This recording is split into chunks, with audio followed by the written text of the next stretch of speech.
ఆరాధించుటకు దేవుడు మనకిచ్చిన ఈ గొప్ప తరుణాన్ని బట్టి, గొప్ప సమయాన్ని బట్టి ఆయనకు చప్పట్లు కొడుతూ ఆయన స్తుతిద్దాం ప్రియులారా. హల్లెలూయా, హల్లెలూయా, హల్లెలూయా. Thank you Jesus, thank you Lord. మరి ఈ సమయమందు మనమందరము నిజముగా ఆయన సన్నిధిలో, ప్రభువా మరి ఇంతవరకు మిమ్మల్ని స్తుతించే భాగ్యాన్ని ఇచ్చారు. మరి ఈ సమయమందు దేవా నీ మాటలు వినగలుగుటకు మాకు సహాయం చేయండి. నీ స్వరం వినాలి తండ్రి దేవా. అయా ఇక్కడ ఎవరు మాట్లాడినా, ఎవరు నిలబడ్డా ప్రభువా నీ మాటలు మేము వినగలగాలి అని మనసులో మనం ప్రార్థించుకుందాం. దేవుడు తప్పక మనందరితో మాట్లాడి మన జీవితాలని వెలిగింపచేసే దేవుడై ఉన్నాడు. హల్లెలూయా. మరి ఈ సమయమందు మన మధ్యలో ఉన్న ప్రభాకర్ అన్న మరి వచ్చి మరి దేవుని మాటలు పంచుకోవాల్సిందిగా కోరుకుంటున్నాం.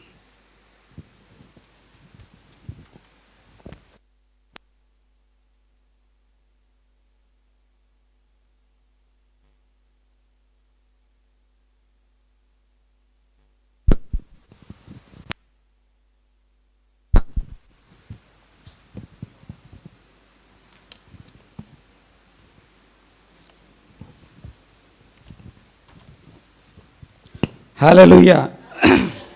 Praise the Lord. వందనాలు. మీకు బాగున్నారండి?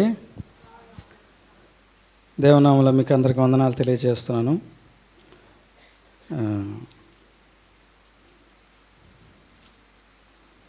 ప్రార్థన చేసుకుందాం. మహోన్నతుడా, మహాగణుడా, పరిశుద్ధుడా, సర్వాధికారి, సర్వశక్తిమంతుడా, కృప కలిగిన గొప్ప తండ్రి యేసయ్యా, మీ బంగారు పాదముల కోటాను కోట్లు స్తుతులు స్తోత్రములు నాయన. ఇంతవరకు ప్రభు ఆరాధనలో మా తోడుని మమ్మల్ని నడిపించి మమ్మల్ని నేను ఎంతగానో ప్రభు అయ్యా మమ్మల్ని బలపరిచిన విధానం బట్టి నీకే కోటాను కోట్లు స్తుతులు స్తోత్రములు తండ్రి. ఇదిగో ప్రభు నిలబెట్టినాను నేను మరుగు చాటును భద్రపరుచుకొని అయ్యా నా నోటిని బురగా వాడుకొని ప్రభు మీ అమూల్యమైనటువంటి వాక్యం చేత మమ్మల్ని బలపరిచి, మమ్మల్ని స్థిరపరిచి, మమ్మల్ని కనికరించి నాయన మమ్మల్ని స్వస్థపరిచి, మమ్మల్ని దిద్ది అయ్యా ఇదిగో నా తండ్రి నాయన వాక్యం లోబడి జ్ఞానం మాకు దయచేయమని పరిశుద్ధాత్మదేవై సహాయంలో నాయన మిమ్మల్ని ఆహ్వానిస్తూ మీరే ఉండి మాట్లాడి ఆది అంతం మీకే ఘనత, మహిమ, ప్రభావం చెల్లించుకోమని యేసయ్య నామములో అడిగి వేడుకొంచున్నాం తండ్రి. ఆమేన్. Praise the Lord. హల్లెలూయా. నిజంగా ఆరాధనలో నేను ఎంతగానో బలపడ్డాను. దేవుడు సన్నిధి మన తోడుండి మమ్మల్ని నడిపిస్తుందని ఎంతమంది నమ్ముచున్నారో బిగ్గరగా హల్లెలూయా చెప్దామండి. హల్లెలూయా, హల్లెలూయా. నాకైతే గెంతేయాలనిపిస్తుంది, ఎగరాలనిపిస్తుంది. ఓకే, బాగున్నారండి? ఎంతమంది బాగున్నారు? ఎంతమంది నిరుత్సాహంగా ఉన్నారు? హల్లెలూయా చెప్పండి. నిరుత్సాహంగా ఉన్నారు. పోయింది అంతా. ఎస్, పోయిందని అనుకుంటాం కానీ ఎప్పుడో ఒకసారి అది మనల్ని ఎల్లప్పుడూ మనల్ని వెంటాడుతూనే ఉంటుంటుంది నిరుత్సాహం. నిరుత్సాహంగా దాన్ని మన దగ్గరికి రానియకూడదంట. అది మనతో ఉంటే అది సాతాను యొక్క గని లాంటిది నిరుత్సాహం.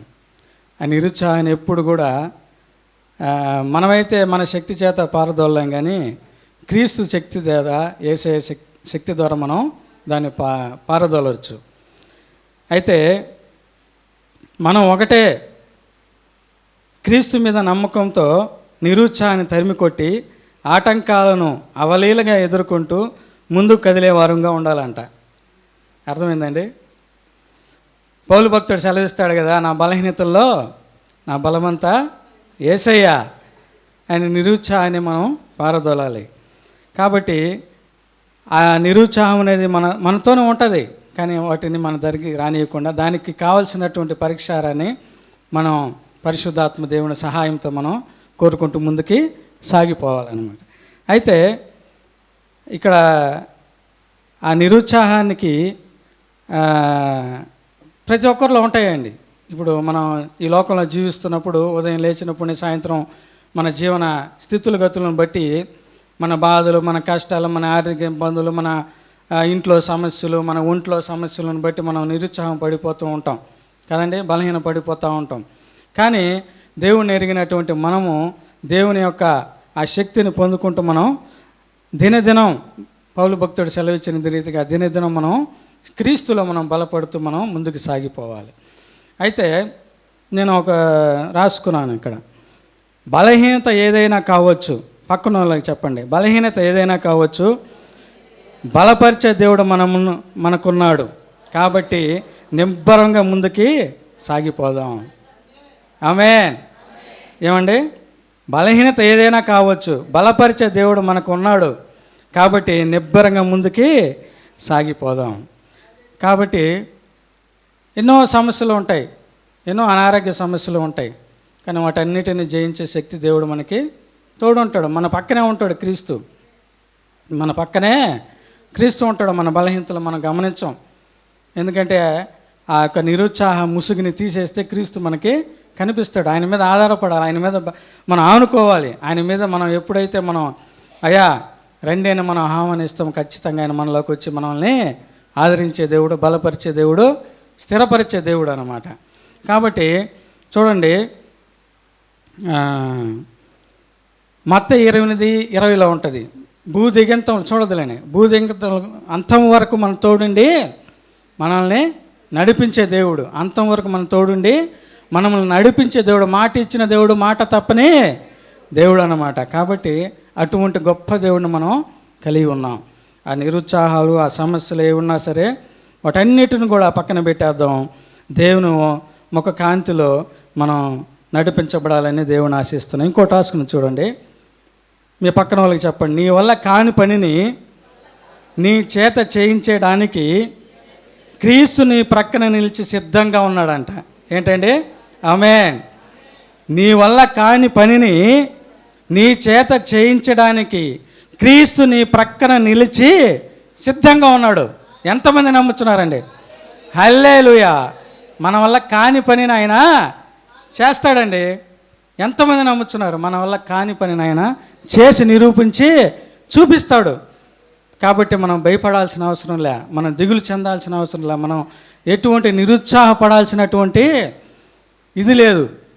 నేను నమ్మాను, నా జీవితంలో ఎన్నో సమస్యలు, ఎన్నో శ్రమలు, ఎన్నో ఇరుకులు, ఇబ్బందులు ప్రతి ఒక్కరిలో ఉంటాయి. ఇక్కడ కూర్చున్న ప్రతి ఒక్క బిడ్డకి, పుట్టిన బిడ్డ కాడి నుంచి చనిపోయే ముసలివారి వరకు సమస్యలేనండి ఈ రోజుల్లో కదా. మనం ఆ సమస్యల గుండా ప్రయాణం చేసినప్పుడే ఆ ఆనందం, ఆ సంతోషం, ఆ యొక్క అద్భుతమైనటువంటి దేవుని యొక్క కృప మనకు తోడుండి మనం నడిపిస్తూ ఉండేటటువంటి ఆ భాగ్యాన్ని మనం పొందుకుని ఉన్నాం. కాబట్టి మనం ఆ నిరుత్సాహాన్ని పారదోలదాం కదా. ఒక పెద్ద ఆయన 92 సంవత్సరాల ముసలి వ్యక్తి, ఆ కొడుకు ఇంకా అతను ఆ బిడ్డ ఏం చేశాడంటే ఆయనకి రావాల్సినన్నిటిని కూడా కాగితాల మీద సంతకాలు పెట్టుకుని తీసుకుని వెళ్ళి ఓల్డ్ ఏజ్ హోమ్లో జరిపించేసాడు. ఓల్డ్ ఏజ్లో చేర్పించి ఇంకా అక్కడి నుంచి ఇదిగో నాయన మీ నివాసం అని చెప్పి వదిలిపెట్టి వెళ్ళిపోతాడనమాట. ఆ 92 సంవత్సరాల ముసలి వ్యక్తి చూసుకునే వాళ్ళు ఉంటారు కదా, వాళ్ళలో ఒక సిస్టర్ వచ్చి, తాత ఏం దిగులుగా ఉన్నావు, ఏం డిలాగా ఉన్నావు, ఏం నిరుత్సాహపడుతున్నావు అంటే ఆ పెద్ద ఆయన అన్నాడు, అమ్మా నేనేం దిగులు చెందలా, నేనేం నిరుత్సాహంగా లేను, నేను బాగున్నానమ్మా, నేను బాగున్నాను. ఆ అమ్మాయికి అర్థం కావడంలా, ఆ సిస్టర్కి అర్థం కాల, ఏంటి పెద్ద ఆయన ఇలా మాట్లాడుతున్నాడంటే, అవునమ్మా ఎన్నో సమస్యలు చూసా, ఎన్నో ఇబ్బందులు ఎదుర్కొన్నా, ఎన్నో కష్టాల నుంచి నా దేవుడు నన్ను నడిపించి ఈ స్థితిలో నిలబెట్టినందుకు నేను దేవుడిని స్తుతిస్తున్నా, ఆమేన్ అని స్తుతిస్తున్నాను. కాబట్టి నేనేం దిగులు చెందలా. ఒకవేళ నేను దిగులు చెంది నేను నిరుత్సాహపడ్డా అది నీకు మళ్ళా భారం, నిన్ను నేను ఇబ్బంది పెట్టకూడదు. కాబట్టి నేను సంతోషంగా ఉన్న నా క్రీస్తులు, నేను సంతోషంగా ఉన్న క్రీస్తులు అని చెప్పి ఆ పెద్ద ఆయన మాట్లాడడం జరుగుతుందన్నమాట. చూడండి, మన బైబిల్ గ్రంథంలో, పరిశుద్ధ గ్రంథ లేఖనంలో 118:8 ఏం రాసి ఉంటుందండి? సరే తీయదులే, దానికి ముందు 594 అధ్యాయాలు, దాని తర్వాత 594 అధ్యాయాలు ఉంటాయి. ఆ అధ్యాయాలు కూడితే 1188 వస్తుంది. కరెక్టేనా? 1188 118:8 ఏం రాసింది? మన పరిశుద్ధ గ్రంథంలో మధ్య భాగంలో ఉంటుంది అన్నమాట. మనుషులను యెహోవాను ఆశ్రయించుట మేలు. మేలు.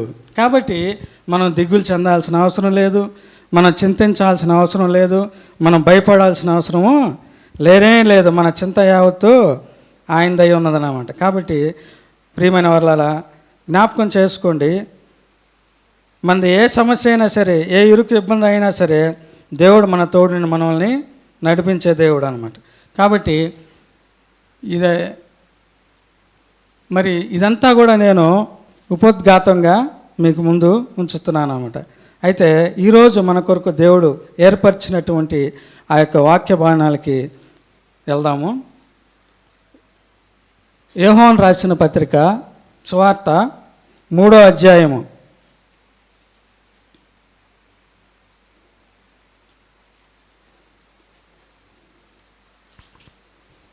యోహాను రాసిన సువార్త 3వ అధ్యాయము 1 నుంచి 15 వచనాల దాకా చదవండి అక్క. యూదుల అధికారి అయిన నికోదేమును పరిచయుడు ఒకడుండెను. అతడు రాత్రి యందు ఆయన యొద్దకు వచ్చి, బోధకుడా, నీవు దేవుని యొద్ద నుండి వచ్చిన బోధకుడు అని మేము ఎరుగుదుము. దేవుడు అతనికి తోడై ఉంటేనే కానీ నీవు చేయుచున్న సూచక క్రియలను ఎవడనూ చేయలేడని ఆయనతో చెప్పెను. అందుకు యేసు అతనితో, ఒకడు క్రొత్తగా జన్మించితేనే కానీ అతడు దేవుని రాజ్యమును చూడలేడని నీతో నిశ్చయముగా చెప్పుచున్నానెను. అందుకు నికోదేము, ముసలివాడైన మనుషుడు ఎలాగో జన్మింపగలడు? రెండవ మారి తల్లి గర్భమందు ప్రవేశించి జన్మింపగలడా అని ఆయనను అడుగగా, యేసు ఇట్లనెను, ఒకడు నీటి మూలముగాను ఆత్మ మూలముగాను జన్మించితేనే కానీ దేవుని రాజ్యంలో ప్రవేశింపలేడని నీతో నిశ్చయముగా చెప్పుచున్నాను. శరీర మూలముగా జన్మించినది శరీరమును, ఆత్మ మూలముగా జన్మించినది ఆత్మనై ఉన్నది. మీరు క్రొత్తగా జన్మింపవలనని నేను నీతో చెప్పినందుకు ఆశ్చర్యపడవద్దు. గాలి తనకిష్టమైన చోటను విసురును, నీవు దాని శబ్దము విందువే కానీ అది ఎక్కడి నుండి వచ్చునో ఎక్కడికి పోవునో నీకు తెలియదు. ఆత్మ మూలముగా జన్మించిన ప్రతి వాడును అలాగే ఉన్నాడనెను. అందుకు నికోదేము, ఈ సంగతులు ఎలాగో సాధ్యములని ఆయనను అడుగుగా, యేసు ఇట్లనెను, నీవు ఇజ్రాయేలుకు బోధకుడవై ఉండి వీటిని ఎరుగవా? మేము ఎరిగిన సంగతియే చెప్పుచున్నాము, చూచిన దానికే సాక్ష్యమిచ్చుచున్నాము. మా సాక్ష్యము మీరు అంగీకరింపరని నీతో నిశ్చయముగా చెప్పుచున్నాను. భూ సంబంధమైన సంగతులు నేను మీతో చెప్పితే మీరు నమ్ముకున్నప్పుడు పరలోక సంబంధమైనవి మీతో చెప్పిన ఎడల ఎలాగూ నమ్ముదురు? మరియు పరలోకము నుండి దిగివచ్చిన వాడే, అనగా పరలోకములో ఉండు మనుష్య కుమారుడే తప్ప పరలోకమునకు ఎక్కిపోయిన వాడెవడనూ లేడు. ఆమేన్. ఆమేన్. ఇక్కడ ఒక యూదుల అధికారి అయినటువంటి పరిసయ్యుడు అయినటువంటి నికోదేమును మనం చూస్తున్నాం. ఈ నికోదేము యూదుల సండ్రేడ్ సభ అంటారు కదా, ఆ సభలో ఒక అధికారి ఉన్నాడు అనమాట. అయితే ఇతను నికోదేము అనే ఆ పేరుకి అర్థము మనుషులని జయించువాడని అర్థం అన్నమాట. అయితే ఇతనిలో ఒక ఆశ అన్నమాట, ఒక ఆతృత, ఒక ఆవేదన, ఒక దేవుని యొక్క తెలుసుకోవాలి అనే ఒక ఆ యొక్క ఇంట్రెస్ట్ని మనం చూడగలుగుతున్నాం నికోదేములో. అంటే అతను ఒక ధర్మశాస్త్రం ఎరిగినటువంటి వ్యక్తి. ధర్మశాస్త్రం తెలుసు ఆయనకి, ధర్మశాస్త్రం తెలుసు, ధర్మశాస్త్రం పఠించి యూదులకి బోధించేటటువంటి ఒక వ్యక్తి. ఆయన యేసు ప్రభుల వారిని ఎప్పుడు కలిశాడంట? రాత్రిపూట. ఎందుకండి? ఆయన ఒక పరిసయ్యుడు. రాత్రిపూట రహస్యముగా ఆయన యేసు ప్రభుని కలిసి ఆ యొక్క మరి ఆయన చేస్తున్నటువంటి దేవుడు చేస్తున్నటువంటి కార్యాలను గురించి, దేవుడు చేస్తున్నటువంటి అద్భుతాల గురించి, మరి క్రీస్తు చేస్తున్నటువంటి వాటన్నిటిని గురించి అడిగి తెలుసుకోవడానికి ఆతృతగా వెళ్ళాడు. వెళ్ళి ఆయన మరి ఏమని అడుగుతున్నాడు? బోధకుడా, నీవు దేవుని యొద్ద నుండి వచ్చిన బోధకుడు అని మేము ఎరుగుదుము. దేవుడు అతనికి తోడై ఉంటేనే కానీ నువ్వు చేస్తున్న సూచక్రియలను ఎవడనూ చేయలేడని ఆయనతో చెప్పాను. అందుకు యేసు, అతనితో ఒకడు క్రొత్తగా జన్మించితే కానీ అతడు దేవుని రాజ్యమును చూడలేడని నిత్యముగా చెప్పుచున్నాను నేను. ఆయనకి అర్థం కాల, ఇదేంద్రా ధర్మశాస్త్రంలో మరి పాపాలు చేస్తే పాప పరిహార్థం బలి ఇచ్చేస్తే మన పాపాలన్నీ కూడా పోతాయి కదా. ఎందుకంటే ఆయన ధర్మశాస్త్రం చదివి ఉన్నాడు, ధర్మశాస్త్రాన్ని పఠించున్నాడు, యూదులకి బోధించేటటువంటి ఒక బోధకుడుగా ఉంటున్నాడు. కానీ ఇతను మరి క్రీస్తు చెప్తున్నటువంటి మాటలను బట్టి ఆయనకి వింతగా ఆయనలో ఒక ప్రశ్న అనేది నెలకొందనమాట. ప్రశ్న అనేది నెలకొని, మరి బోధకుడా ఇవన్నీ చేస్తున్నావు అంటే నువ్వు ఖచ్చితంగా క్రీస్తు అని నేను నీ మీద విశ్వాసం ఉంచుతున్నాను. కాకపోతే మరి ఆ మాటకి ఆయన యేసు ప్రభువారు ఒకడు క్రొత్తగా జన్మించితే కానీ అతడు దేవుని రాజ్యమును చూడలేడని. కింద చూడండి, కొత్తగా అన్న మాటకి ఏముంది? పైనుండి. ఏంటి పైనుండి? దేవుడు సెలవిస్తున్నాడు. పైనుంచి అంటే దేవుని వాక్యం ద్వారా జన్మించాలి. అదే కింద వచనాల్లో ఉంది కదా, ఒక నీటి మూలంగాను ఒకని ఆత్మ మూలంగా జన్మించితే కానీ పరలోక రాజ్యంలో మనం ప్రవేశించలేం. పరలోక రాజ్యంలో మరి ఎవరెవరు ఉంటారండి? మనందరికీ తెలుసు. పరలోక రాజ్యంలో ఎవరికి ప్రవేశం? పరలోక రాజ్యంలోకి ఎవరు వెళ్తాం? రక్షించబడిన వారు. ఇంకా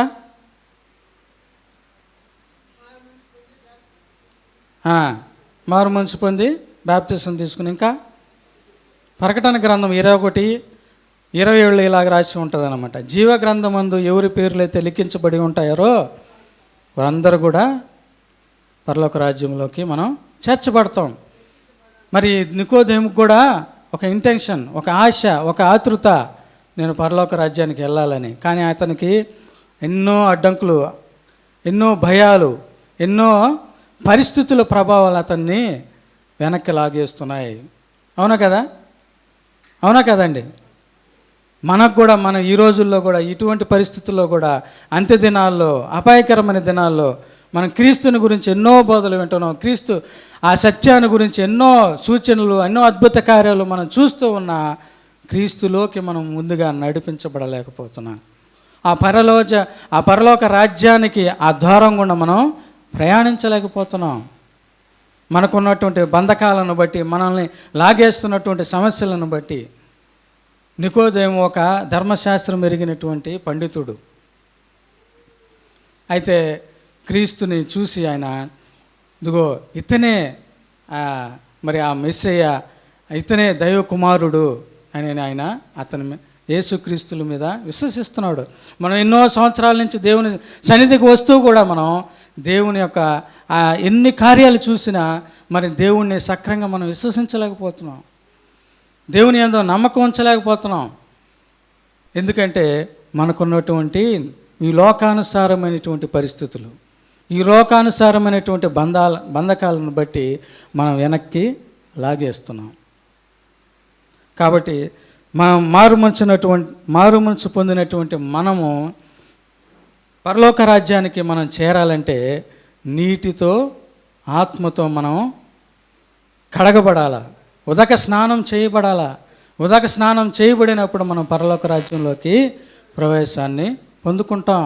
మనందరం మారు మనసు అనుభవం పొందుకున్నటువంటి మనము మరి నీటి మూలంగా బాప్తిసం తీసుకొని, నీటి మూలంగా అంటే ఆ వాక్యం ద్వారా, వాక్యంలో ఆ వాక్యము మనం ఎప్పుడైతే నమ్ముతామో దేవుని వాక్యాన్ని బట్టి, ఆ దేవుని వాక్యాన్ని బట్టి మనం ఎప్పుడైతే నడుస్తామో, ఆ వాక్యం ద్వారా మనం ఎప్పుడైతే సరిచేయబడతామో, ఆ వాక్యంలో ఉన్నటువంటి మాధుర్యాన్ని మనం ఎప్పుడైతే ఆస్వాదించి మన తప్పుల్ని మనకు తెలిసి తెలియనటువంటి ప్రతి ఒక్క సరిచేసుకోవాల్సినటువంటి ఆ యొక్క ప్రతిదీ కూడా దేవునికి ఆయాసకరమైనటువంటి వాటన్నిటిని కూడా మనం వాక్యం ద్వారా కడగబడి ఆత్మ మూలంగా మనం ఎప్పుడైతే మనం వాక్యం ద్వారా మనం కడగబడి ఆ పరిశుద్ధపరచబడి తర్వాత ఆత్మ మనలోకి ప్రవేశించబడుతుంది. పరిశుద్ధాత్మ అగ్ని వలె మనల్ని ఆయన బాప్తిసం అగ్నితో మనల్ని పరిశుద్ధపరుస్తాడను. అదే పెంతెకోస్తు దినం నాడు జరిగినటువంటి సందర్భం. కాబట్టి నికోదేముకి ఏమని సెలవిస్తున్నాడు దేవుడు? ఒకడు నీటి మూలముగా ఆత్మ మూలంగా జన్మించితేనే కానీ దేవుని రాజ్యంలో ప్రవేశింపలేడని నీతో నిత్యముగా చెప్పుచున్నాను. నీటి మూలముగా ఆత్మ మూలంగా జన్మించితేనే మారు మనసు పొందుకున్నటువంటి మనము ఈ 2 అనుభవాల గుండా మనం కడవరి వరకు ప్రయాణించినప్పుడు దేవుడు ఒక రాజ్యంలో మనం ప్రవేశించగలం. జీవగ్రంథంలో మన పేరు అది తుడిపివేయబడకుండా ఉండాలంటే మరి ఇటువంటి ప్రయాణంలో మనం కడవరి వరకు ఎన్ని ఇబ్బందులు, ఇరుకులు, ఆటంకాలు ఎదురైనా సరే మనం ఆ యొక్క వాక్యం ద్వారా ప్రతిదినం మనం వాక్యం ద్వారా కడగబడుతూ, ఎప్పుడైతే మనం దేవుడు వాక్యం సెలవిస్తుంది కదా, ఎవడైతే నా ఆత్మని పొందుకొని ఉంటాడో వాడే నా కుమారుడు, నా కుమార్తెలు. దేవుని ఆత్మ ఎవరిలో నివసించి ఉంటుందో వాళ్ళే నా కుమారుడని వాక్యం సెలవిస్తుంది అన్నమాట. కాబట్టి ప్రియమైన వాళ్ళ చూడండి, ప్రకటన గ్రంథం 20:15 కూడా రాసి ఉంటుంది చూడండి. ఇలాగా 20:15 ఎవని పేరైనను జీవగ్రంథమందు వ్రాయబడినట్టు కనబడని ఎడల వాడు అగ్నిగుండంలో పడవేయబడెను. ఎస్, ఎవరి పేరైతే జీవగ్రంథంలో రాయబడకుండా ఉంటుందో వాళ్ళు అగ్నిగుండంలో పడవేయబడతారంట. జ్ఞాపకం చేసుకుందాం. ఈ సమయంలో నాకు జ్ఞాపకం వస్తుంది. అనాది కాలంలో దేవుడు మనల్ని నేలమట్టి ద్వారా నిర్మించాడు. నేలమట్టి ద్వారా మనల్ని నిర్మించి మనకు ఉండాల్సినటువంటి అవయాలన్నిటిని కూడా ప్రతిదీ కూడా ఆయన సమకూర్చి ఒక ఆయన పోలిక చొప్పున, ఆయన రూపం చొప్పున మనల్ని నిర్మించి మరి నాసికారంధ్రంలో ఆయన జీవవాయువుని ఊదేడు. ఆ జీవవాయువే పరిశుద్ధాత్మ దేవుడు. ఊది మరి ఆ యొక్క ఆదాము అవ్వల్ని ఇరువురిని కూడా మరి ఆ యొక్క ఏదైనా తోటలో సహవాసం చేస్తూ జీవిస్తున్నప్పుడు మరి తినకూడనటువంటిది ఆ ఫలాన్ని తిని వారు వ్యతిరేకంగా ఆజ్ఞాతికారం చేయబడినప్పుడు పాపంలోకి నెట్టబడి మరి పాపంలోకి వారు మరి ప్రవేశించినప్పుడు దేవుడు దానికి పరిష్కారంగా మరి అక్కడ ఆ గొర్రె చర్మాలని బలి ఇచ్చి మరి ఆదాముకి ఆయన ఇరువురికి కూడా తవ్వడం జరుగుతుందన్నమాట. ఇదంతా కూడా మనకు తెలుసు, ఇదంతా కూడా మనం చదివాం. మరి చూడండి, అక్కడ ఆదాము గారు పశ్చాత్తాపడి ఆయన ఒప్పుకొని మరి దేవుని కుమారుడిగా తీర్చబడతాడు. మరి ఆ యొక్క మారు మనసు పొందినటువంటి మన అందరిలో కూడా పశ్చాత్తాపం అనుభవంలోకి మనం నడిపించబడాలి. పశ్చాత్తాపం అనుభవంలో నడిపించబడి దేవుని వాక్యంలో మనం ఎప్పుడైతే నీటి ద్వారా ఉదక స్నానం, వాక్యం ద్వారా ఉదక స్నానం చేయబడి ఆత్మను పొందుకుని మనం ఈ లోకంలో జీవించినప్పుడు మనం పరలోక రాజ్యంలోనికి వారసులుగా పంపబడతాం. అయితే నేను ఇంకో మరి ఈ వాక్యాలన్నీ మనకు తెలుసు, మన జీవితం మనకు తెలుసు. మన భక్తి జీవితంలో మనం నడుస్తూ ఉన్నప్పుడు మరి ఈ వాక్యం చేత మనం నడిపించబడుతూ మనం జీవిస్తూ ఉన్నప్పుడు మనకి వస్తూ ఉంటాయి సమస్యలు. అపవాది ద్వారా, మనుషుల ద్వారా, మన చుట్టుపక్కల పరిస్థితుల ద్వారా మనం ఎన్నో విధాలుగా బలహీన పడిపోతూ, ఎన్నో విధాలుగా కుటుంబ సమస్యలను బట్టి, బయట మనం వర్క్ చేస్తున్న సమస్యలను బట్టి ఎన్నో విధాలుగా మనం మన యొక్క ఆత్మీయ జీవితాన్ని డిస్టర్బ్ అవుతూ ఉంటాం అన్నమాట. డిస్టర్బ్ అవుతూ ఉన్నప్పుడు మనం ఒకటే గుర్తుపెట్టుకోవాలి, దేవుని వాక్యాన్ని మనం నెమరు వేసుకుంటూ ఉండాలి. దేవుని వాక్యంలో మనం నెమరు వేసుకుంటూ దేవుని యొక్క ఆ యొక్క ఆత్మని మనం ఎప్పుడైతే పొందుకుంటూ మనం ఈ లోకంలో జీవిస్తామో దానికి పరలోకానికి మనం వారసులమై ఉంటామన్నమాట. కాబట్టి అయితే మనకు తెలియకుండా కొన్ని మన పరిస్థితుల ప్రభావాలను బట్టి మనల్ని ఎదుర్కొంటూ ఉంటాయి.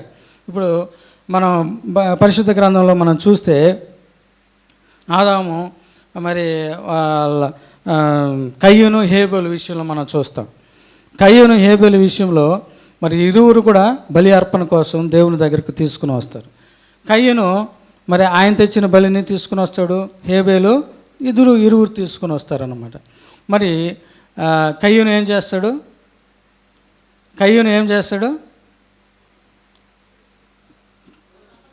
వాళ్ళ తమ్ముడిని చంపేస్తాడు. మరి కారణం ఏంటి?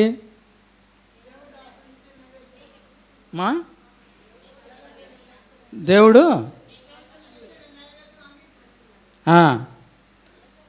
దానికి కారణం ఏంటి? జలసి, అసూయ. ఈ రోజులో కూడా అది అంత్య దినాల్లో, అపాయకరమ దినాల్లో 1 తిమోతి గ్రంథంలో రాసి ఉంటుంది అన్నమాట. స్వార్థ ప్రియులు, బెంకములాడువారు మనం చూస్తున్నాం. మన చుట్టుపక్కల ఎంతోమంది ఉన్నారు కదండి. మనం సరి చేసుకోవాలి. వాక్యం ద్వారా మనం సరి చేసుకుంటూ మనం ఈ లోకంలో మనం జీవించబడాలన్నమాట. అయితే ఎందుకు నీ వాక్యాన్ని, ఈ సందర్భాన్ని గుర్తు చేస్తున్నానంటే, ఆ యొక్క కయ్యూను దేవుడు అడుగుతాడు. కయ్యూని దేవుడు అడుగుతాడు అన్న, కయ్యూను నీ తమ్ముడు ఎక్కడా, నీ తమ్ముడు ఎక్కడా నేను అన్నప్పుడు, నాకు నేను కావాలి వాడినా అని మిక్కిలి కోపపడతాడు అనమాట. ఈరోజు కోపం అనేటటువంటి ఆ యొక్క అది మనం కంట్రోల్ చేసుకోలేకపోతున్నాం కదండి. కోపము మన ఆత్మీయ జీవితాన్ని దెబ్బతీస్తుంది.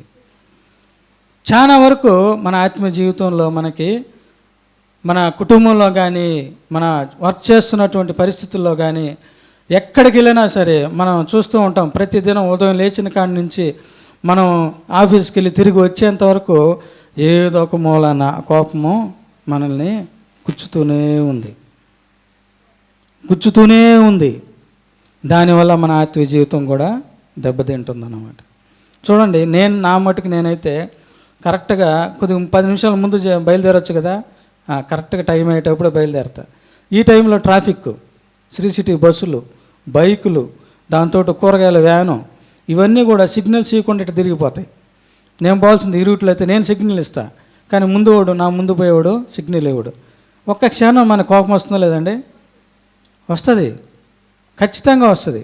ఈ కోపం మనల్ని ఆత్మీయ జీవితాన్ని దిగజారి. కానీ ప్రశాంతంగా అటువంటి సమస్యలో కూడా మనం ప్రశాంతతని కోల్పోకుండా ఆ కోపాన్ని మనం జయించే శక్తిని దేవుణ్ణి అడగాలన్నమాట. పని దగ్గర మనం వర్క్ చేస్తున్న ప్లేస్లలో మేము చాలా టెన్షన్స్ని ఎదుర్కొంటూ ఉంటాం. మా పై అధికారుల ద్వారా మాతో కూడా పనిచేసే బిడ్డలు, మాతో కూడా మాకు హెల్పింగ్ ఉండే బిడ్డలు, మేము ఒక పని చెప్తే ఇంకో పని చేస్తారన్నమాట. ఎందుకంటే మేము కొద్దిగా మా స్థాయి తక్కువ అన్నమాట. మాకు పని చెప్పేది మా పై స్థాయి వ్యక్తులు కదా, వాళ్ళ మాట వింటారు కానీ మా మాట వింటారు. మాకు సహాయంగా వాళ్ళని ఇస్తే వాళ్ళు ఏంటంటే పై అధికారుల యొక్క బెనిఫిట్ పొందాలని మేము చెప్పే పని వినరు. ఇంకా మేమే చేసుకోవాలా. ఆ పని చేసినప్పుడు కోపం, ఏంట్రా ఇది, కానీ వాళ్ళని ఏదో ఏమనలేం. కానీ దేవుని ఎరిగిన అన్యులు అయితే భలే తిట్టేస్తారు వాళ్ళని. ప్రభువా ఏంది నాయనా అని బాధ ఒక పక్క, అది కోపం. ఇటువంటి పరిస్థితులు కూడా మన అంత్య దినాల్లో మనం వెళ్తూ ఉన్నాం కదండి. అంత్య దినాల్లో ఏ ఒక్కటి తీసుకోండి, మనం ఉదయం లేచిన కాడి నుంచి మనం నడిచే పరిస్థితులు, రోడ్డు బాగలేదు, మన సొసైటీ బాగలేదు, ఎక్కడ చూసినా బాగలే. ఏదో ఒక సందర్భంలో కోపం అనేది మనల్ని అది గుచ్చుతూ చిన్నగా మనల్ని అది నొక్కుతూ ఉందన్నమాట. కయ్యను మిక్కిలి కోపపడి దేవుడే అడిగినప్పుడు నాకేం తెలుసు, నేను కావాలేమన్నా. కోపాన్ని మనం ఎదిరించేవారిగా, కోపాన్ని మనం తగ్గించుకునేవారిగా, కోపాన్ని మన నుంచి దూరపరిచేవారిగా ఈరోజు దేవుడు మనల్ని హెచ్చరిస్తున్నాడు కాదండి. చూడండి, ఇవన్నీ కూడా మన బలహీనతలు, మనల్ని మనం ఎంతగా బలపరుచుకున్నా కూడా మన ఆత్మీయ జీవితాన్ని దిగజార్చే స్థితిలో అవి మనల్ని ఉంటున్నాయి. అదే రీతిగా చూడండి, మనం ఎవరో ఒకరి ద్వారా మనం మోసపోతాం, ఏదో ఒక విధంగా మోసపోతాం. చూడండి, హవ్వ గారు ముందు పండు ఎవరు తిన్నారండి? హవ్వ గారు తిన్నారు. కానీ దేవుడు అడిగితే ఏం చెప్పిందామె? ఈ సర్పము నన్ను మోసపరిచిందని. ఆ సర్పం మోసపుచ్చిందా, ఈ మోసపోయిందా? ఆ మోసపోయింది, అతను మోసపోయాడు. మనం ఒప్పుకోం, మనం చేసిన ఒప్పుకోం, దేవుని దగ్గర ఒప్పుకోం. అయ్యో నేను మోసపోయాను అని మనం ఒప్పుకోం. మనలో ఆ పశ్చాత్తాపం రావాలి. ఆ పశ్చాత్తాపం మనం రావాలి. మనం చేసిన తప్పుని ఎదుటోళ్ళ మీద వేసేస్తుంటాం అన్నమాట. నేను ఇలాంటి పరిస్థితులు గుండా నేను వెళ్ళా. ఎందుకంటే మా దగ్గర మా కొలిక్ ఉన్నాడు. అతనికి ఏదైనా జరిగితే ఇదిగో నీ వల్లే జరిగిందని అంటాడు. ప్రతి ఒక్క విషయంలో నా వల్ల నన్ను దూర్చి కాదు, కానీ అతనికి జరిగినటువంటి ప్రతి ఒక్క వ్యతిరేకతని ఇతరుల మీద వేసి మాట్లాడతాడు అనమాట.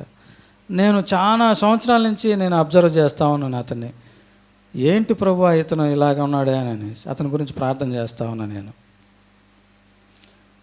మనలోనే ఉంటాం, మనం చేసి తప్పు ఎదుటోళ్ళ మీద మనం వేస్తూ ఉంటాం. అది మనం ఒప్పుకోవాలి. దేవుని ముందు మనం ఒప్పుకొని పశ్చాత్తాపడి దేవుణ్ణి అడిగినప్పుడు మనం పరలోక రాజ్యంలోకి మనం ప్రవేశిస్తాం అన్నమాట. అయితే బైబిల్ గ్రంథంలో కూడా ఆశ అనే ఒక రాజు ఉన్నాడు అనమాట. ఆశ రాజు చేస్తున్న తప్పుల్ని ఒక ప్రవక్త వచ్చి నువ్వు ఇలా చేస్తున్నావు, ఇలా చేయకూడదు అని చెప్తే అతను ఏం చేశాడంటే ఆ ప్రవక్తను తీసుకుని వెళ్ళి జైల్లో పెట్టాడు. జైల్లో పెడితే మరి ఆ తర్వాత అతను జీవితం అంతగా బాగులేక అతను సమస్యలు గుండా వెళ్ళిపోతాడు అన్నమాట. అయితే నిజమైనటువంటి ఒక పశ్చాత్తాపం దావీదు మహారాజు కలిగి ఉన్నాడు. మనకు తెలుసు ఆయన్ని ఆ యొక్క ప్రవక్త తీసుకుని వచ్చి ఇదిగో నువ్వు చేస్తుంది నీకు తెలుసా అని గద్దించినప్పుడు దావీదు మహారాజు ఆయన ఒప్పుకుంటాడు. పశ్చాత్తాపం కలిగి ఒప్పుకొని ఆయన మరి దేవుని యొక్క హృదయానుసారుడిగా మార్చబడ్డాడు. ఈరోజు మరి వీళ్ళు ముగ్గురిని నేను ఎందుకు మీకు దేవుడు గుర్తు చేయమని నన్ను ఆత్మ ప్రేరేపణ కలిగిస్తుంది. పరలోక రాజ్యం మనం మారుమనసు పొందుకున్నాం. వాక్యం ద్వారా మనం ఉదక స్నానం చేస్తూ ఆ పరిశుద్ధాత్మ మనలో ఉంటే ఆ పరిశుద్ధాత్మ దేవ మనకు సహాయకరుడుగా ఆదరణకర్తగా మనల్ని ఇటువంటి సమస్యలు గుండా మనం వెళ్ళినా కానీ మనల్ని ఆయన తప్పించేటటువంటి ఆ శక్తిని మనకు దయచేస్తాడనమాట. కాబట్టి ప్రియమైన వారు జ్ఞాపకం చేసుకోండి, పరలోక రాజ్యంలో మనం చేరాలంటే నీటి మూలంగా ఆత్మూలంగా జన్మించైతేనే పరలోక రాజ్యానికి మనం ప్రవేశించగలం.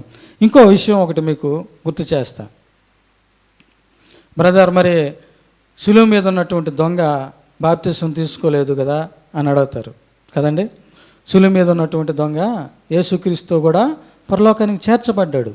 అతను మరి అప్పటికప్పుడే దేవుడు మరి ఆ పరిస్థితులను గుండా అతను మరి పశ్చాత్తాప పొందుకున్నాడు. అతను దేవుడు పక్కన దొంగ అతనితో హేళన చేస్తూ మాట్లాడుతున్నప్పుడు అతను ఒక మాట అంటాడు, నువ్వు ఎందుకురా, మనకి శిక్ష విధి మనకి కరెక్ట్, ఆయన ఏ పాపం లేదు, ఏ తప్పు చేయలేదు, ఆయన అనుభవిస్తున్నాడు, కాకపోతే ఈ శిక్షావిధి మనకి కరెక్ట్ అని అతన్ని గద్దిస్తాడనమాట. అతనిలో ఒక పశ్చాత్తాపం కలిగినటువంటి అనుభవం పొందుకున్నాడు.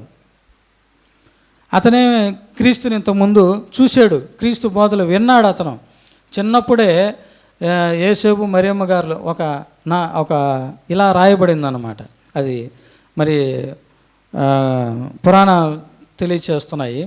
వీళ్ళు బెత్లెహేముకి తీసుకుని వెళ్తున్నప్పుడు బందిపోటు దొంగలు ఎదురైనప్పుడు దోచుకునేటప్పుడు ఈ బాలుడుగా ఉన్నటువంటి ఈ రెండో దొంగ అతనితో కుటుంబం మరి వాళ్ళని దోచుకోవద్దు బాలుడుగా ఉన్నప్పుడే యేసు ప్రభువుని చూశాడు.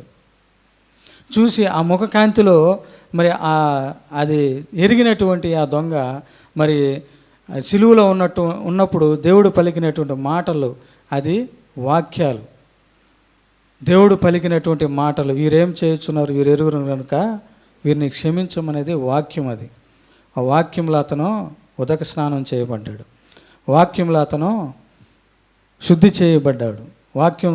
ఆ వాక్యాన్ని అతను నెమరు వేసుకుని అతను హృదయంలోనికి ఎప్పుడైతే ఇమిడ్చుకున్నాడో పరిశుద్ధాత్మ దేవుడు అతనిలో కార్యము జరిగించి దేవుడు మరి అతనిలో పశ్చాత్తాపం కలుగు చేశాడు అన్నమాట.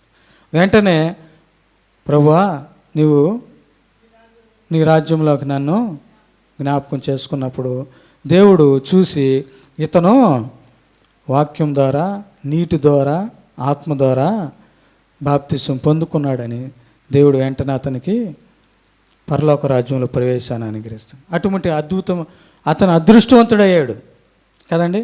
అతను అదృష్టవంతుడే చెప్పాలంటే అటువంటి స్థితిలో. అయితే ఇప్పుడు ఆ భాగ్యం మనకు లేదు. ప్రతి ఒక్కరు కూడా అంతటను బాప్తిసం పొంది, మారు మనసు ముందు బాప్తిసం పొందుకోవాలి. మనం ఎన్నో ఏళ్ళ నుంచి మనం చర్చికి వస్తూ ఉన్నాం. ఎన్నో అనుభవాలు మనకు ఉన్నాయి. ఎన్నో ఇబ్బందుల నుంచి దేవుడు మనల్ని తప్పించాడు. కానీ నికోదేము వలె మనం అవిశ్వాసం కలిగి, విశ్వాసం అయితే ఉంది కానీ వాళ్ళ పరిస్థితులను బట్టి, అతను ఉంటున్నటువంటి పరిస్థితులను బట్టి, అతను మరి ఒక అధికారి, ఒక ధనవంతుడు, ఇవన్నీ కూడా లాగేస్తున్నాయి అన్నమాట. అతను సాక్షాత్తు యేసు ప్రభుల వారే అతనికి సువార్త చెప్పాడు. యేసు ప్రభుల వారే ఆయనకి సువార్త చెప్పాడు అన్నమాట. సువార్త చెప్పినా కానీ ఆయన మరి అతనిలో ఆ యొక్క ఇంటెన్షన్ అయితే ఉంది, మార్పు లేదు. అతనిలో ఒక పశ్చాత్తాపం లేనటువంటి సందర్భం మనం చూస్తున్నాం. ఇటువంటి మరి జీవితాన్ని మనం ప్రయాణిస్తూ ఉంటే మరి దేవుడు మనకి వాక్యం ద్వారా మనతో మాట్లాడుతున్నాడు అన్నమాట. చూడండి ఇంకా మరి రోమా 8:16 చదవండి ఒకసారి.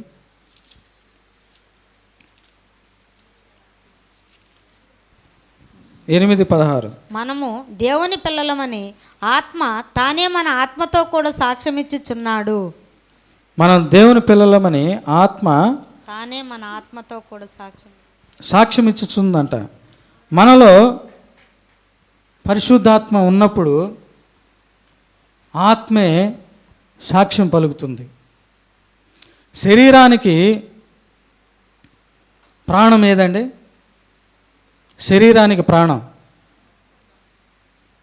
రక్తం కదా. రక్తం పోతే మనం బతకగలమా? బ్రతకలేం. మన శరీరానికి ప్రాణం రక్తం. ఈ భౌతికమైనటువంటి శరీరాన్ని పోషించుకోవాలంటే ఆహారం కావాలి కదా. ఆహారం కావాలి. ఆహారం మనం భుజించినప్పుడు ఈ శరీరం మనం ఆ ప్రాణం అనేది మనలో ఉండి జీవిస్తాం. ఆత్మీయ జీవితంలో కూడా ఆత్మ మనలో జీవించాలంటే వాక్యం అనే ఆహారం, ప్రార్థన అనే ఆహారం, పాటలనే ఆహారంతో మనం దినదినం మనం నడిపించబడుతూ ఉండాలి. దినదినం మనం నడిపించబడుతూ మనం ఈ లోకంలో జీవించినప్పుడు ఇటువంటి ఆత్మీయ కడవరి వరకు మనం మన ఆత్మీయ జీవితాన్ని కొనసాగించుకోవాలి. ఆత్మ తానే. అందుకే దావీదు మహారాజు ఒక మాట అంటాడు 51:11 పరిశుద్ధాత్మ నా నుండి తీసివేయకుము, పరిశుద్ధాత్మను నా నుండి తీసివేయకుమని దావీదు మహారాజు పలుకుతాడు అన్నమాట. ఎందుకు నేను ఇవన్నీ గుర్తు చేస్తున్నాడు దేవుడు మనతో అంటే, అంత్య దినాలు, అపాయకరమైన దినాలు మనం జీవిస్తున్నాం. మన పరిస్థితులు ఏం బాగాలేవు. ఎందుకంటే నిన్న ఉన్నవారు ఈ క్షణం ఉన్నవారు రేపు లేరు, మొన్నున్నవారు ఈరోజు లేరు. నాకు తెలిసే పోయిన వారంలో మా కూలికి ఒక అతను చనిపోయాడు. వాట్సాప్ గ్రూప్లో ఒక పాస్టర్ గారు చనిపోయారు. నేను ఒకరోజు పోస్ట్ పెడితే మరుసటి రోజు ఒక ఆయన చనిపోయాడు. ఆయన వాక్యాలు మన గ్రూప్లో పెడితే ఏం అర్థం కాల. ఏంట్రా ఇది పరిస్థితి ఇలా ఉంటుంది అంత్య దినాలు. మా కొలిక్ ఒక అతను నా ముందు డిన్నర్ నేను చేసి క్యాంటీన్ నుంచి బయటకు వస్తున్నా, నాకు ఎదురయ్యాడు. అతని పేరు సురేష్ అన్నమాట, నాయుడుపేట అతను. ఏం సురేష్ అన్న చాలా రోజుల తర్వాత పలకరించాడు అతను. ఏం సురేష్ బాగున్నా అన్నాను. బాగున్నా అని చెప్పి వెళ్ళిపోయాడు. తెల్లారు లేచి ఆ రోజు నైట్ సెకండ్ షిఫ్ట్ వెళ్ళి పండుకున్నాను. ఉదయం లేచి 10:30 ఫోన్ చూస్తే అతను చనిపోయాడు. ఫోటో పెట్టారు. 10:30కి, నైట్ 8:30 చూసిన వ్యక్తి తెల్లారి 10:30కి లేడు. ఒక అతను గ్రూప్ ఉంది వాక్యాలు, పాస్టర్ గారు. ఆయన డైలీ మెసేజ్ పెట్టేవాడు, వాక్యాలు పెట్టేవాళ్ళు. సడన్గా చనిపోయాడు అతను. ఏం అర్థం కాలే. మనం చూస్తుంటాం. నాకే కాదు, మీరు కూడా ఎదుర్కొన్నారు అటువంటి సమస్యలు కదండి. మనలోనే మారుమనసు అనుభవం లేక, పశ్చాత్తాప అనుభవం లేక, దినదినం వెనకేసుకుంటూ, బికాజ్ మన పరిస్థితులు నిజమండి. నేను ఒకప్పుడు అలాగే ఉన్నా, నేను కూడా అలాగే ఉన్నా. మారుమనసు పొందితే సినిమాలు చూడకూడదు, ఎంటర్టైన్మెంట్కి వెళ్ళకూడదు అనుకునేవాడిని. కానీ మారుమనసు అనేది ఒకరు ఇచ్చేది కాదండి. మారుమనసు ఆత్మ ద్వారా మనలో కలగాలి. దైవ చిత్తానుసారమైనటువంటి దుఃఖం మారుమనసు కలిగిస్తుంది.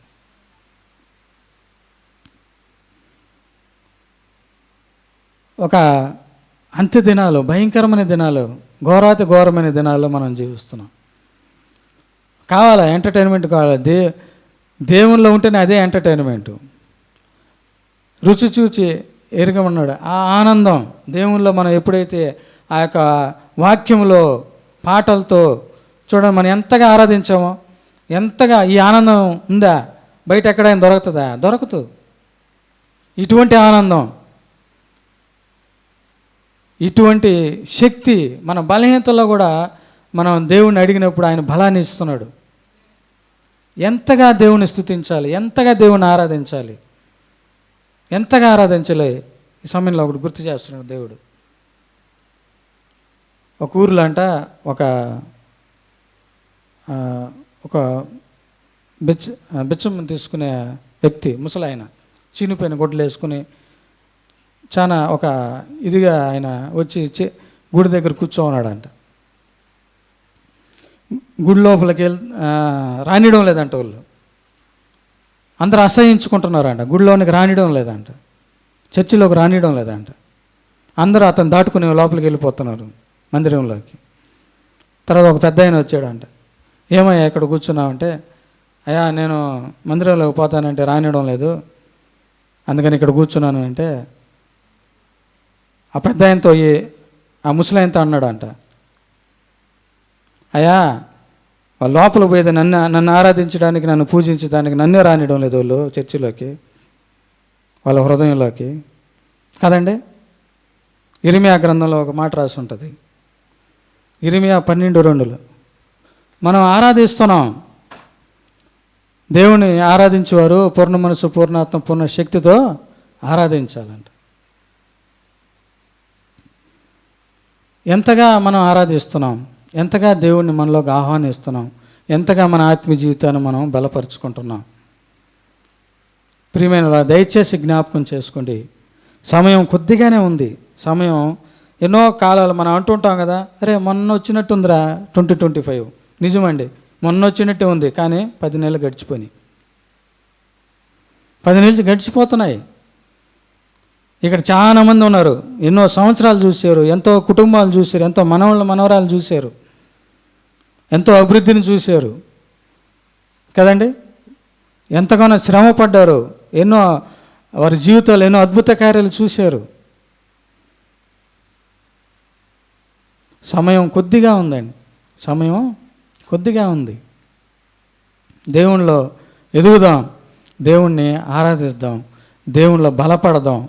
దేవునిలోకి మనం వాక్యం అనే ఉదక స్నానంతో ప్రతి దినం మనం కడగబడుతూ, మనకిచ్చినటువంటి ఈ మారు మనసుని, మనకిచ్చినటువంటి ఈ రక్షణని, మనకిచ్చినటువంటి ఆ యొక్క ధన్యతను బట్టి దేవుడిని మనం స్తుతిస్తూ ఎల్లప్పుడూ ఆయనకి స్తుతులు, స్తోత్రాలు. స్తుతిలో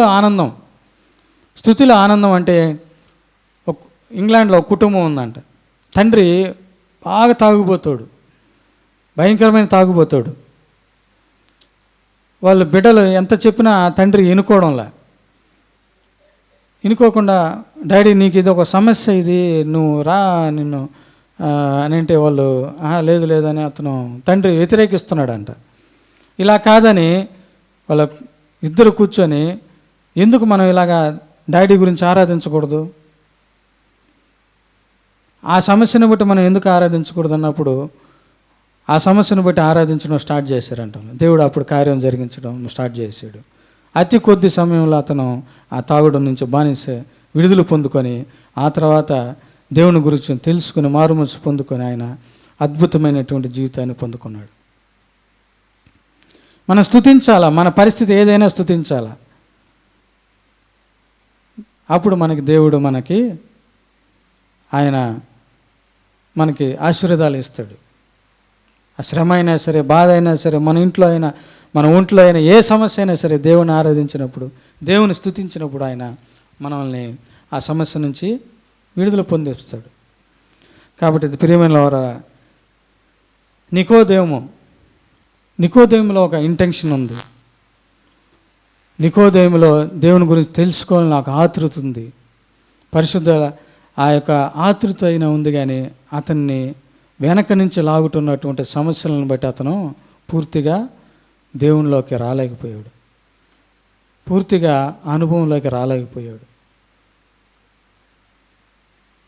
అయితే ఆయన గురించి ఒక అప్రామాణికమైనటువంటి సువార్త కూడా ఉంది పురాతనమైనటువంటి కాలంలో. చూడండి మీరు, అప్రామాణికమైనటువంటి సువార్త, అది పరిశుద్ధ గ్రంథంలో లేదు. ఎందుకంటే అతను ఒక పిరికివాడిగా ఉన్నాడు అన్నమాట. పరిస్థితులకి భయపడుతూ అతనికి ఒక పక్క దేవుణ్ణి, క్రీస్తులు చేస్తున్నటువంటి కార్యాలను బట్టి తెలుసుకొని అంత ఆతృతగా ఉందన్నమాట.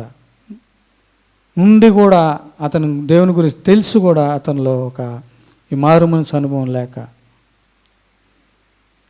కానీ మరి అటువంటి పరిస్థితులుగా మనం వెళ్తుంటూ ఉంటే దయచేసి దేవుడి వాక్యం సెలవిస్తుంది, సమయం కొద్దిగా ఉంది, మన దేవునిలోకి, మారు మనసు అనుభవంలోకి, నీటి మూలంగా, ఆత్మ మూలంగా మనం కడగబడాలి.